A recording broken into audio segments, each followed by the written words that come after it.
Welcome to the University of New England in Tangier. I am looking in that direction because I am watching the camera and people in Maine are watching us live.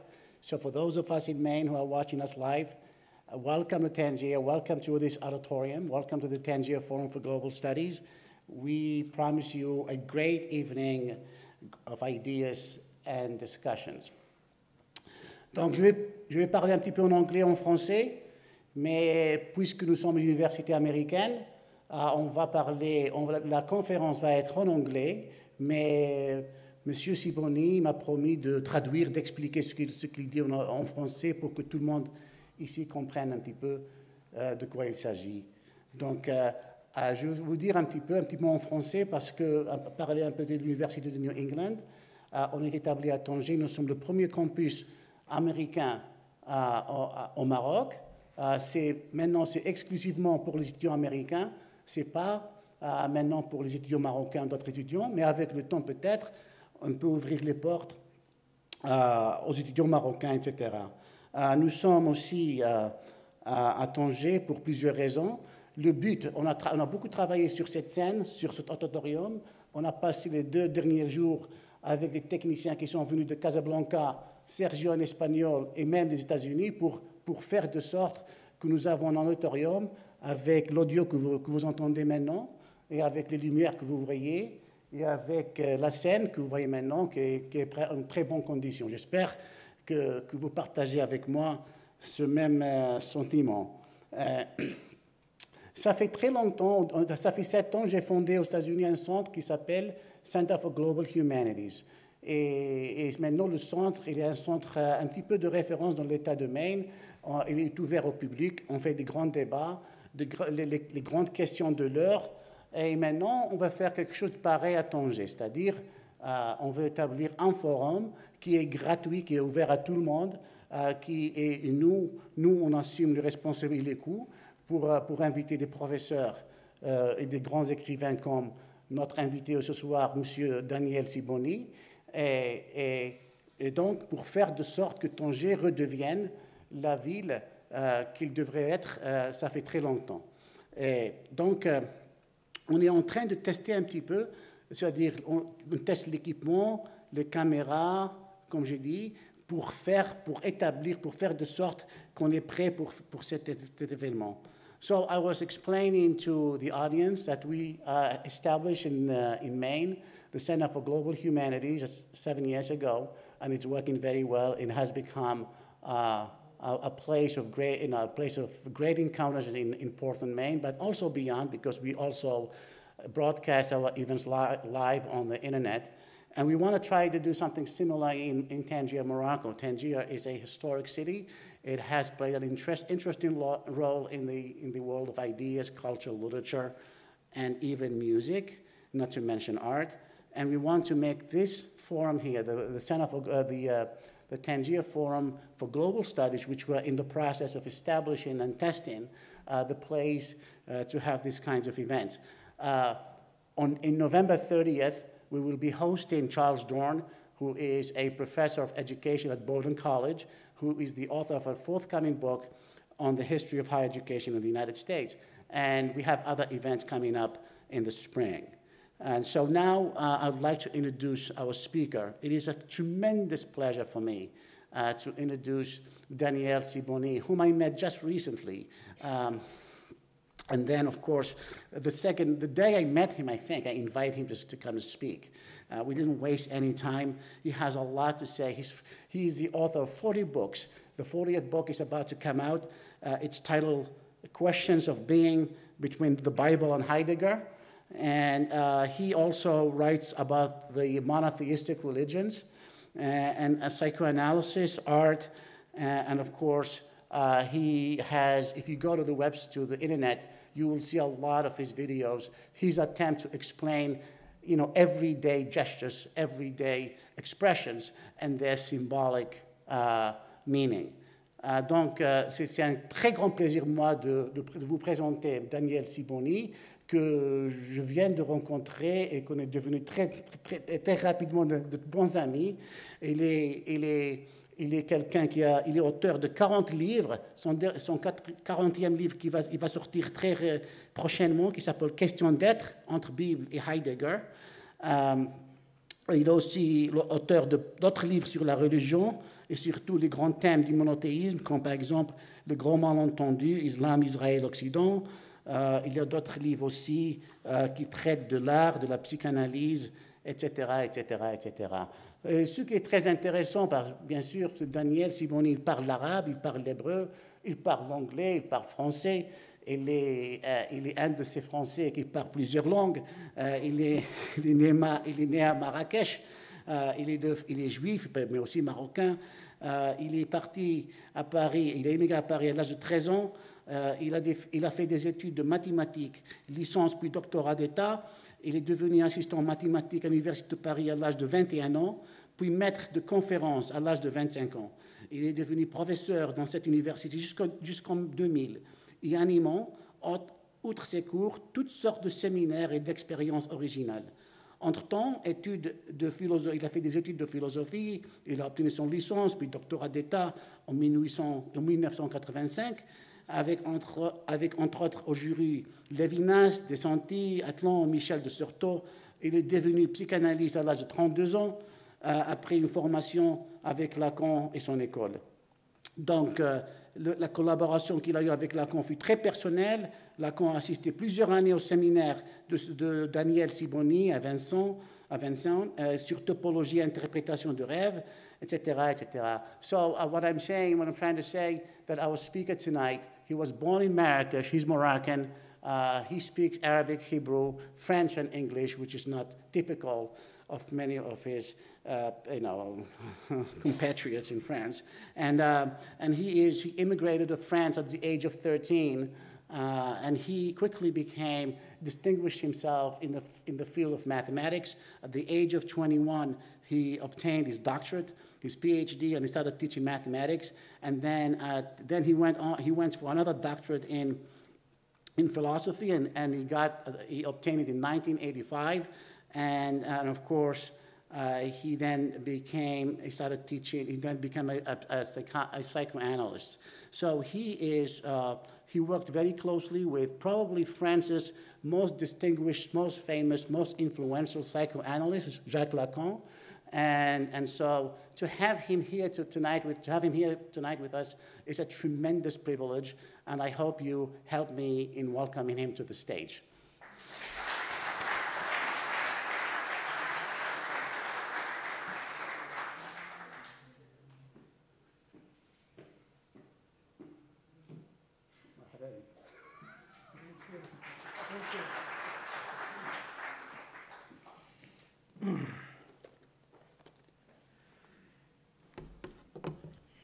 I needed books in order not to use them.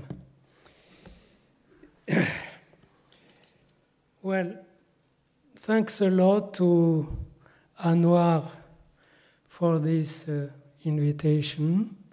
It's difficult for me to speak without seeing you. If I could have some light in the audience, it would be, yes, thank you. It enlightens me. So, the subject we chose with Anwar is a bit difficult, Jews and Arabs in history. I pointed out 3 aspects. The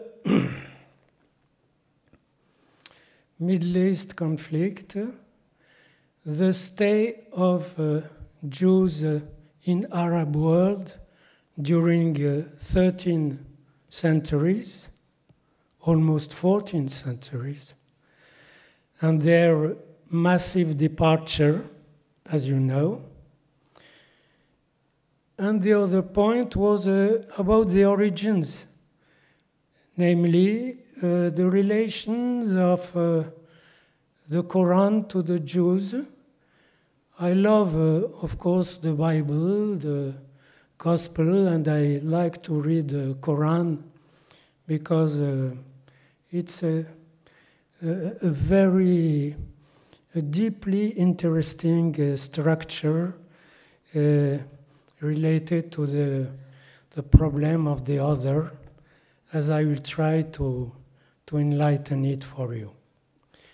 Well, if I pointed at 3 aspects, hoping that you will choose one of them so that I can deepen in it. But if you don't have a choice, I will deal with all the 3 aspects, the 3 subjects. Okay? So, let's start maybe with the origins. First of all, a small question. Do you know how many Jews were living in Morocco in the middle of 20th century? Does someone know?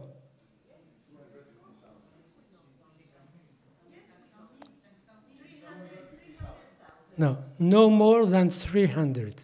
But they went in the mid of the 50s, there were between 260,000 and 300,000.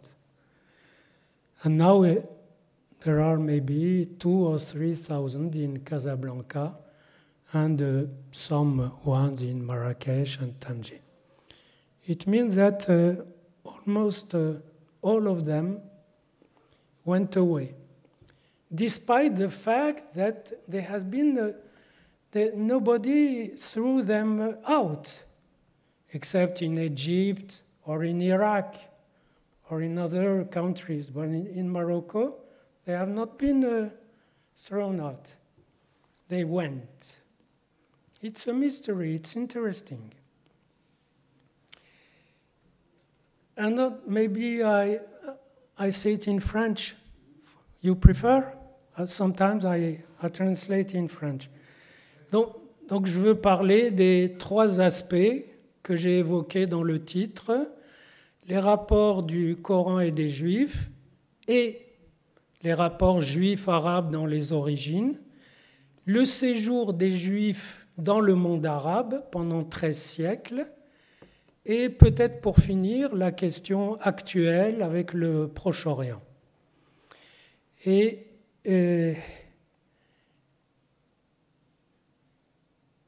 I think these 3 aspects are, of course, related, are linked.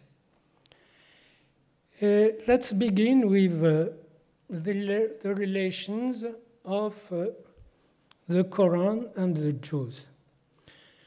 When you read the Quran, as I did,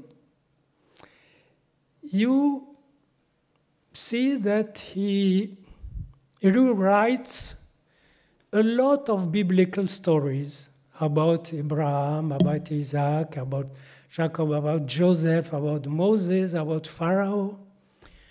And all that biblical heroes, they tell not exactly the same story as in the Bible. It's a bit different. The Quran says that he corrects the biblical stories, maybe. The stories are different. But, of course, they are close. I will give you some examples.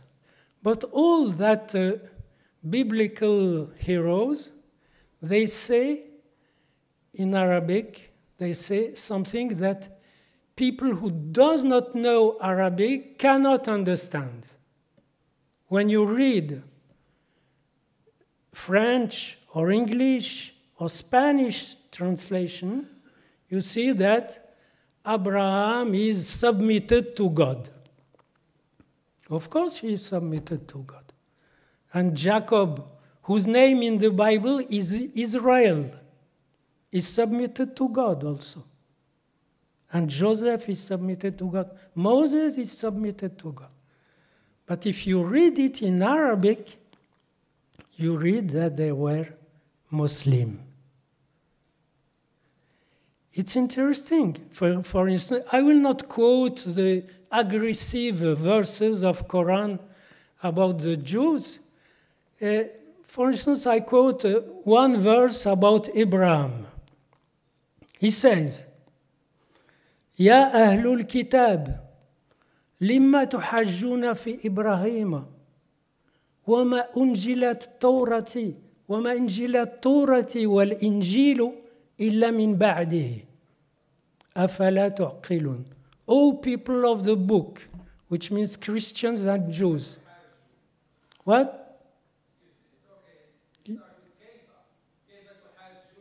لما تحجون.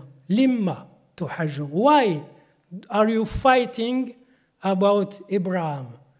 Abraham was not a Jew, nor a Christian, because the Torah, which defines the Jew, and the gospel has come down after him. And he said, أَفَلَا تُعْقِلُونَ. Maybe you will understand. As he continues, ما كان إبراهيم لا يهوديا ولا نصارا. Abraham was not a Jew nor a Christian. كان حنيفا, he was a pious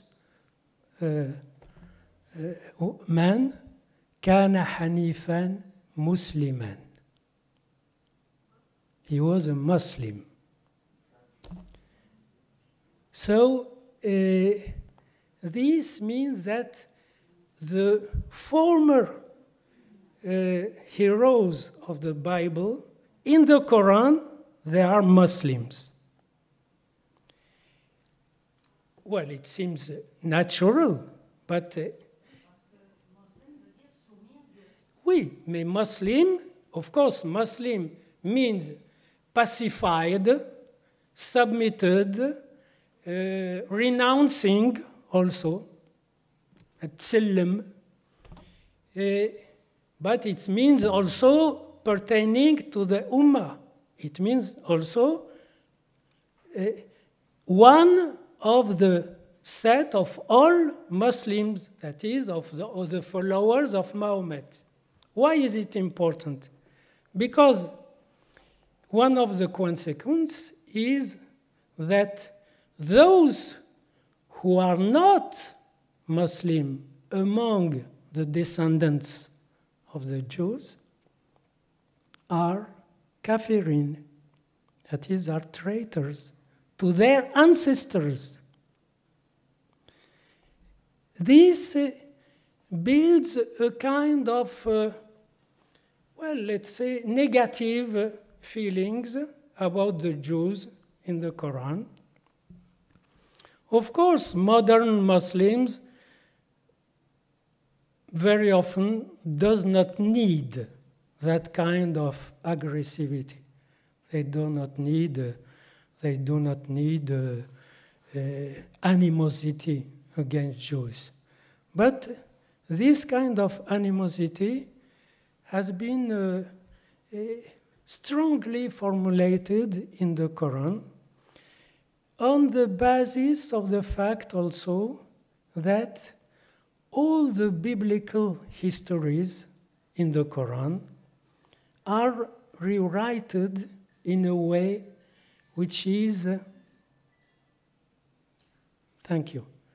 which is negative for the Jews.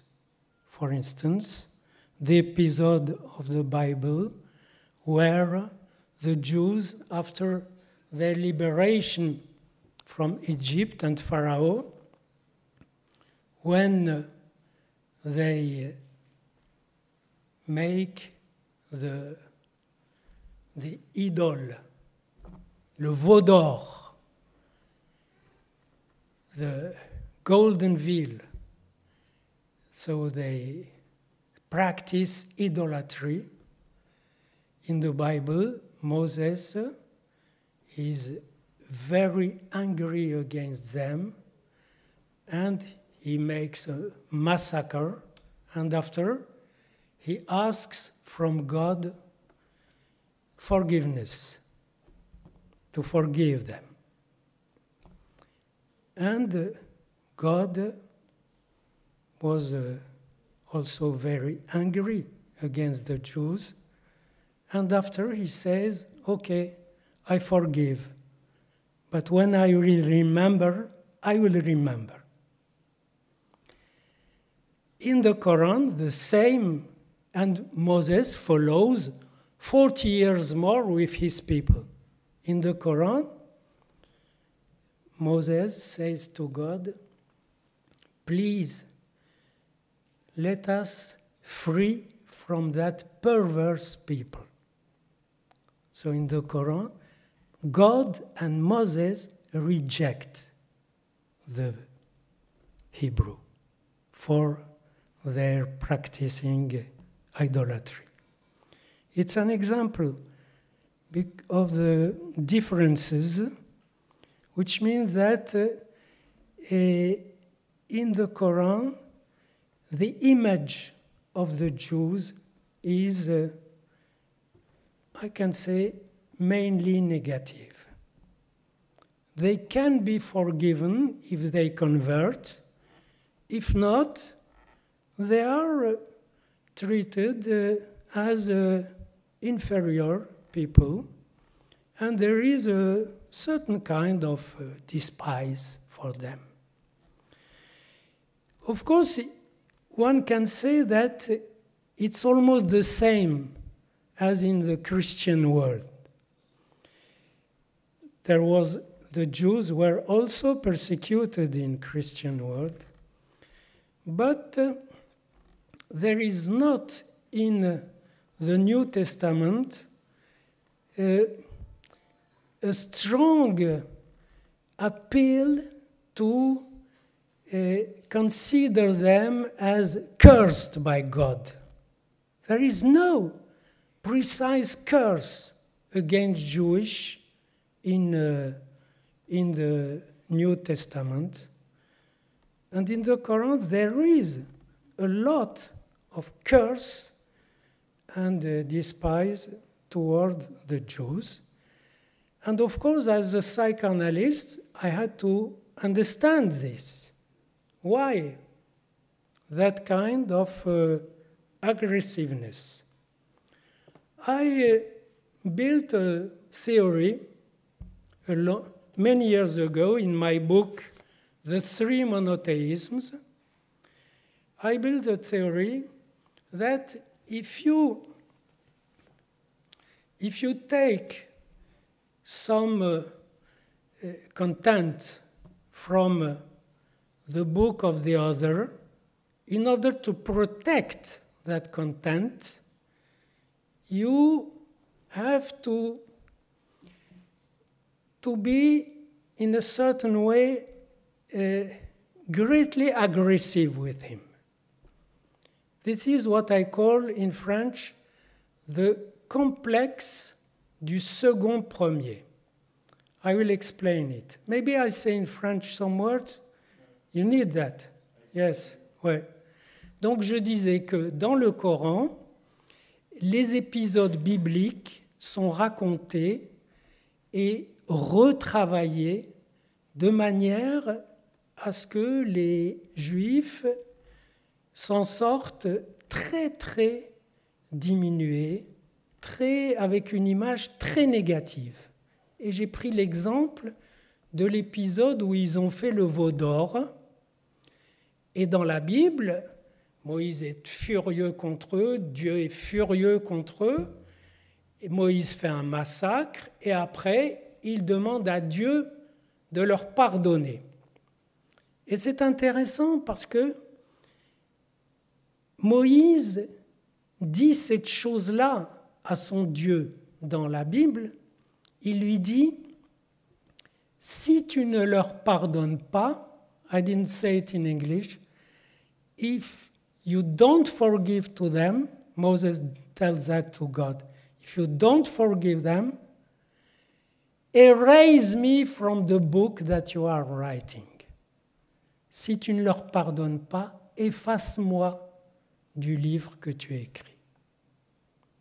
Ce qui veut dire, qu'une écriture qui n'intègre pas la faute, c'est une écriture qui, pour Moïse, du point de vue de Moïse, ne vaut pas la peine d'être poursuivie. Which means that for Moses, a writing, even a holy writing, which does not integrate the failure, the flaw, is not interesting for him. Et je disais que ces récits sont systématiquement réécrits de manière à ce que les Juifs apparaissent toujours comme des traîtres. Et je me demandais pourquoi. Je vais anticiper en français, je le dirai en anglais. Dans le discours universitaire, on dit c'est normal parce que les Juifs ont trahi Mahomet à Médine. Quand on cherche bien les épisodes des Juifs à Médine, on s'aperçoit qu'ils n'ont pas vraiment trahi Mahomet, ils ont été passifs à certains moments et que on ne peut pas comprendre que Mahomet les maudisse pour l'éternité parce que quelques Juifs de Médine ne se sont pas bien conduits. Je pense donc que la raison plus profonde, c'est que en prenant des contenus bibliques, il fallait les arracher aux autres. Donc il fallait que les autres, les Juifs et les chrétiens, apparaissent comme trahissant ces contenus. Et donc, toutes les histoires bibliques les montrent, surtout les Juifs, parce que le Coran prend beaucoup plus dans la Torah, dans le Talmud, dans le Midrash et dans la Mishnah, et il prend beaucoup plus que dans l'Évangile. Dans l'Évangile, il ne prend pas grand-chose. Il prend surtout dans les psaumes. I said that he is more aggressive towards the Jews because he has taken more in the book of the Jews than in the Gospel. In the Gospel, he takes almost nothing. He takes the main positive part he takes from the Bible is taken from the Psalms, almost literally. I can quote a lot of examples. So we have a positive content of the Quran, which is very close to the Bible, even we can say it's the same, and it is surrounded by a protective line, like a castle, a middle-aged castle. There are you can live inside very comfortably, but around there are soldiers who defend the message against the others, who are mainly kafirin or qawm dalimin, the unjust people, le peuple injuste. Et donc, I explained that it's a human phenomenon. It's not extraordinary. For example, if you write a novel where you have put all your life, and this novel is, successful, but not too much. If another one comes and takes from your novel the main part and he makes a bestseller, the result is that he doesn't want to see you in the cocktail for his book. Why? Because he considers that your idea was destined to him, that you had interrupted the direct relation between him and the idea. And I think there is something like that which happened in the Quran. He took the main part in the Bible, and he developed a certain kind of rejection to the Jews. After that, of course, people who read the Quran in Arabic and who hear the Quran every day have traces, have remembrances of that aggressiveness. And that is why the stay of the Jews in the Arabic world has been very, very interesting, because they were wealthy whenever the Muslims did not need that aggressiveness towards them. They were wealthy, they were quiet. But when the people, the common people, remembers what is written about them, kafirin, fasiqun. I can quote a verse which is very calm. It's not a violent verse.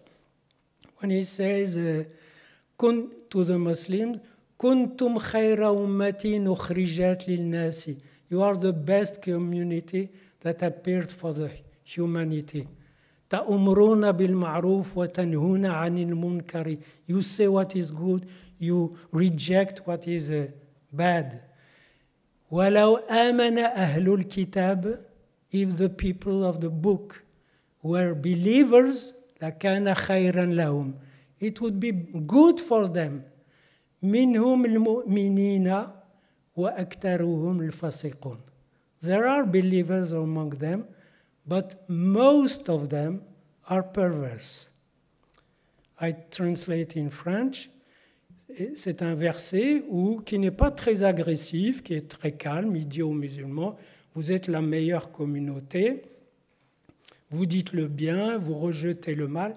Si les gens du livre croyaient, ce serait bon pour eux. Parmi eux, il y a des croyants, mais la plupart d'entre eux sont pervers.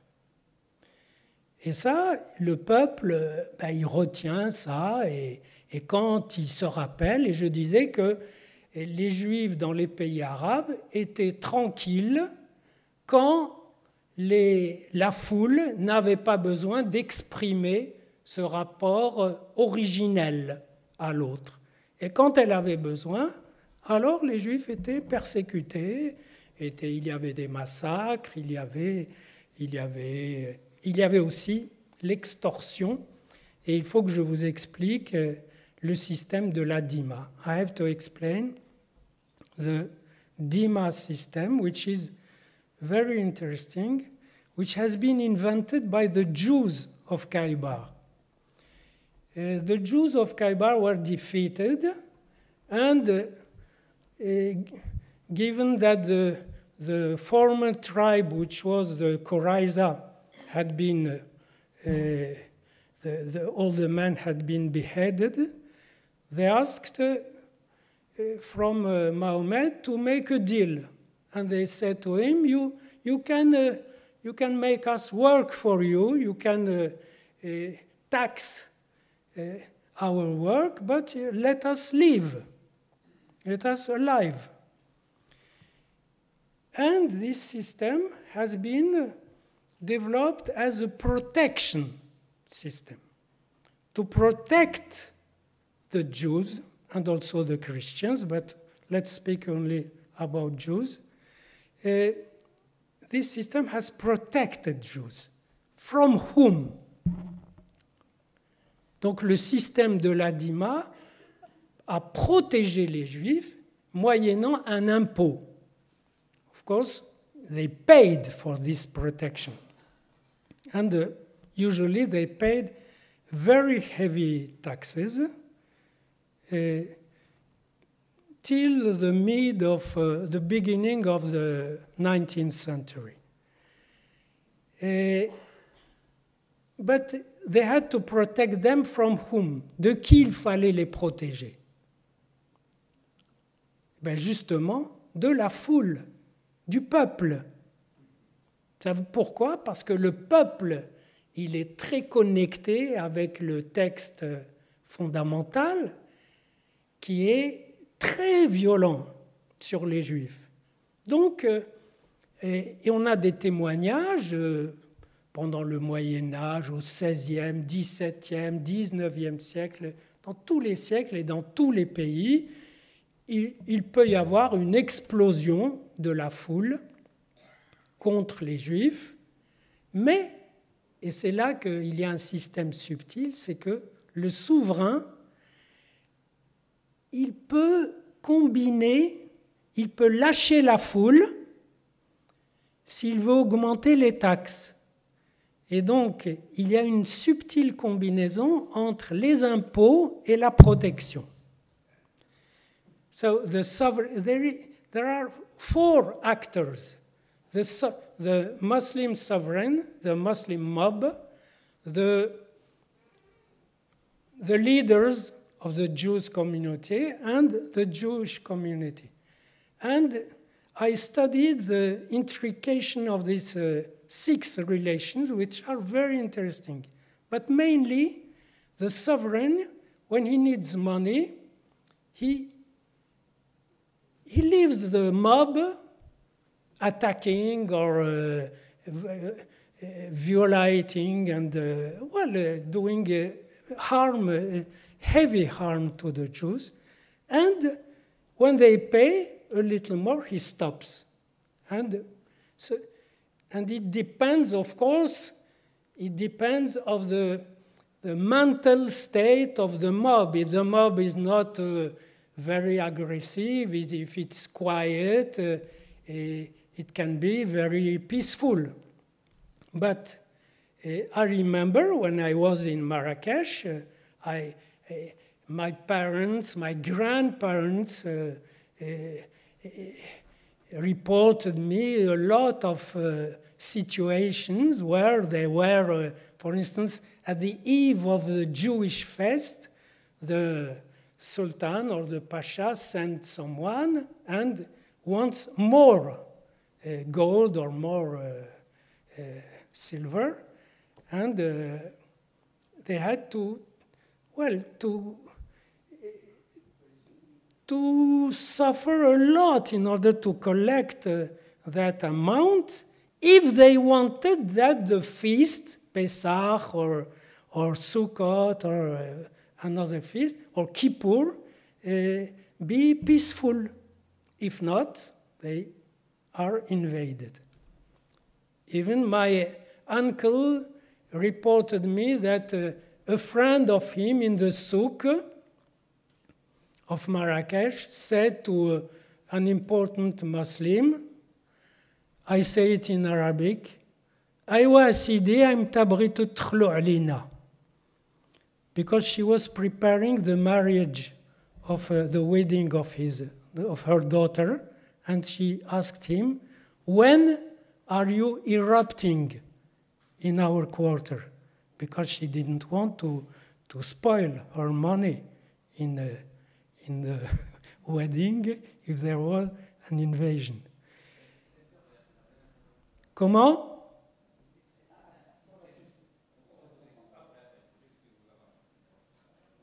Vous voulez que je dise en français? Non, je suis désolé de vous interrompre, je voulais intervenir, mais comme a dit Anwar... Oui, vous allez intervenir. Mais I will receive with pleasure all your questions, because I want to enlighten some points if I can. So,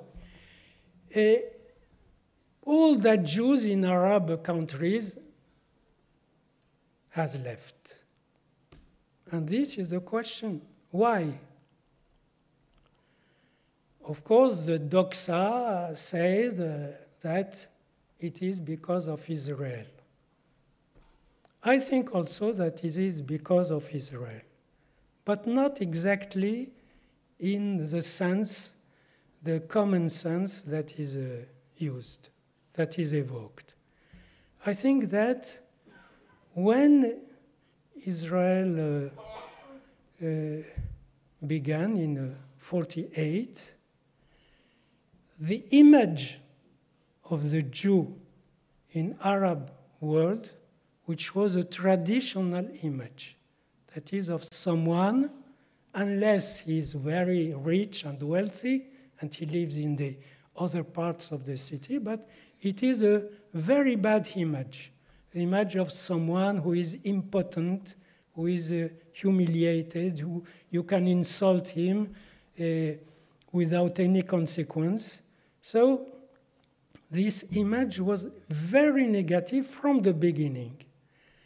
And if at the same time there are Jews in the other land fighting and sometimes winning against Arab armies, this makes it impossible to maintain the presence of concrete, real Jewish people in this atmosphere. J'explique. Je dis que les Juifs sont partis du monde arabe. On dit que c'est à cause d'Israël. Je pense que c'est à cause d'Israël, mais en un sens plus précis. C'est que l'image des Juifs, du Juif dans le monde arabe, était une image très humiliante. Et quelqu'un qui est maudit par Dieu, maudit soit-il, cursed they will be for what they have written, that is the Torah and the Bible. Because Mahomet, the Quran, accuses them of having distorted the real message. So, donc l'image très négative du juif ne pouvait plus coïncider avec l'image de ce même juif qui, ou de ses frères, qui, en Israël, en Palestine, se battaient victorieusement avec les Arabes. C'est une contradiction mentale. Et donc, et ça, les Juifs le sentaient bien. Alors qu'en Irak ou en Égypte, ils ont souvent joué la carte nationaliste. Ils voulaient être égyptiens, ils voulaient être irakiens. À Bagdad, dans les années 30, il y avait une énorme communauté juive. Mais une fois qu'il y a des Juifs en Israël qui cassent cette image du Juif humble, misérable, impuissant surtout, impuissant, qu'on peut insulter librement, l'existence de Juifs dans les pays arabes était finie. Once there are Jews which are in the unconscious, they are identified to the other Jews in Arab countries, it makes the traditional humiliated image impossible. So, because it is contradictory. So, a lot of them, and mainly almost all of them, went away. And they didn't go to Israel. Some of them went to Israel.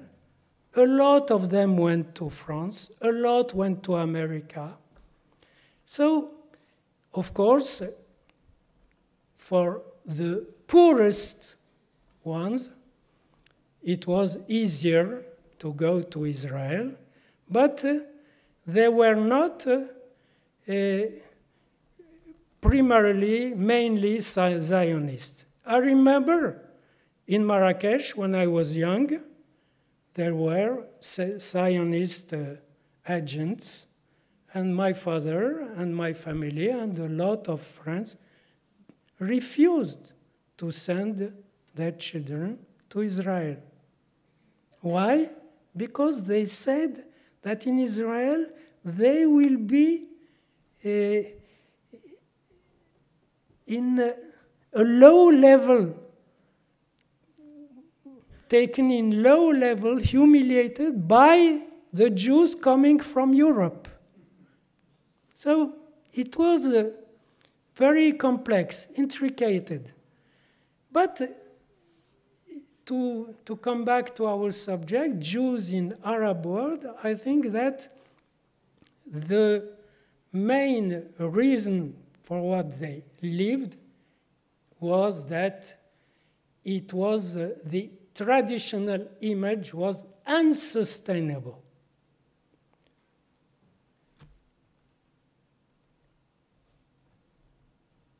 Besides, in some countries like Algeria, the situation was worse because from the end of the 19th century, there was a law, a French law, Décret Crémieux, who made them become French.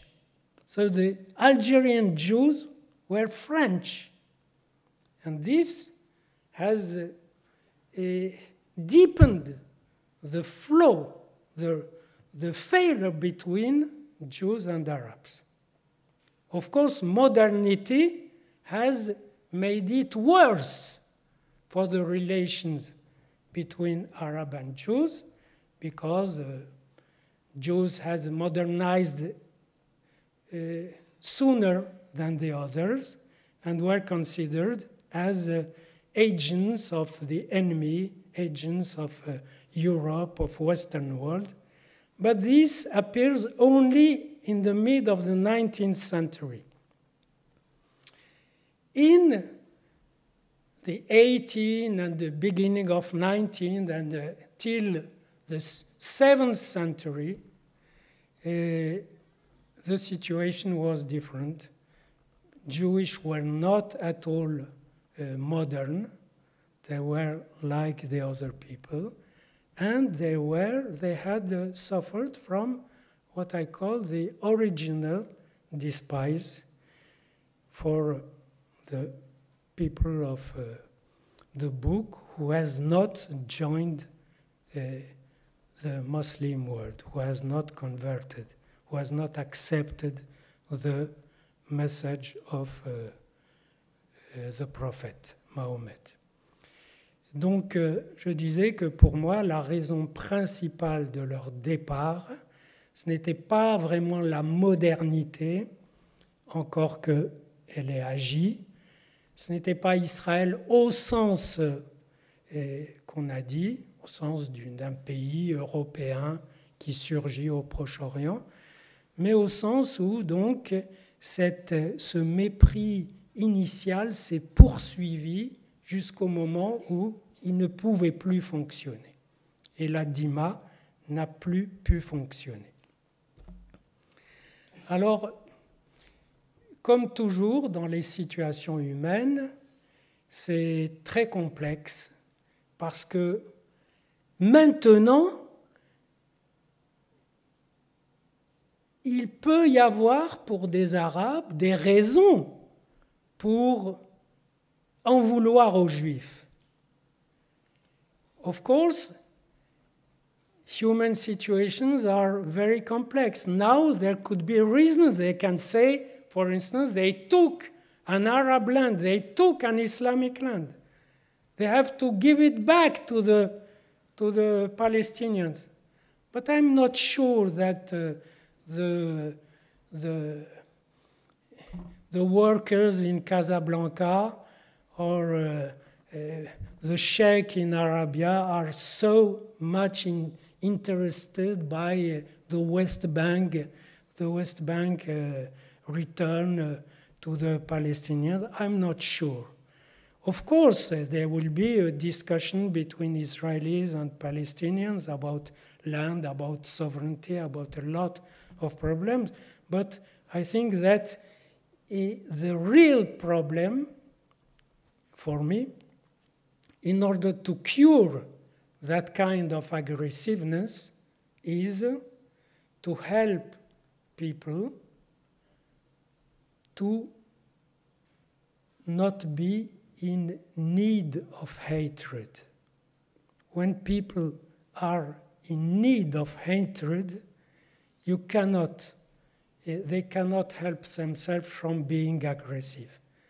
Je disais que le vrai point problématique, et je terminerai là-dessus, le vrai problème, c'est de faire en sorte que les gens n'aient pas besoin d'exprimer la haine, qu'ils n'aient pas besoin pour mieux exister, pour affermir leur existence, de haïr l'autre.